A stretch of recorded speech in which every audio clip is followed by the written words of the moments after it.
Hoxe percorremos Galiza para ver como as distintas persoas pasan o Día das Letras. Dende a emoción máis profunda ata o churrasco máis salvaxe. A ver, que hai máis galego que a empanada esta de Carral? O licor café e a orquesta programa? Nada. Xosé Ramón di que estudou 2 carreiras e 4 mestrados en Santiago. Pero tamén di que Franco falaba galego na intimidade.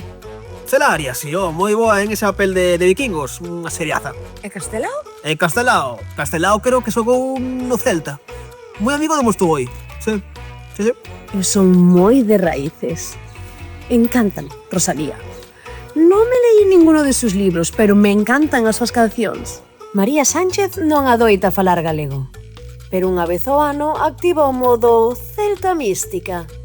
K de kiwi, L de lusco-fusco, M de motomami. Es que de verdad. A min góstame ler os poemas estes de Usío, non sabe? Mentre escoito ferver a auga dos cachelos na lareira. Sí, góstame moito. E os pásaros tamén. Lois é profesor de galego, poeta, activista e probablemente tamén socorrista emocional da lingua. Hoxe levo posto de roupa interior, follas de carballo, verdade super cómodas. Recomendo moitísimo todo o que sexa natural de Galiza, natural galego. Galiza Ceibe. Agora todo o mundo fala galego, o Día das Letras. E mañá que? Mañá xa van volver todos. Vale, bro. Vale, bro. É lo que dixen animal de bellota. Vale, bro. Non sabe nada. Maruxa leva toda a vida falando en galego. Sen hashtags, sen filtros, sen perdón e tamén sen permiso.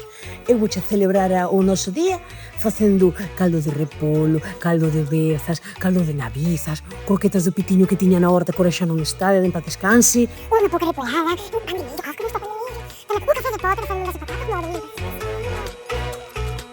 Xa vedes que todos pasamos o Día das Letras Galegas de diferente forma, pero con algo en común. Hoxe é un día para celebrar, aínda que algúns aínda non saben moi ben o que.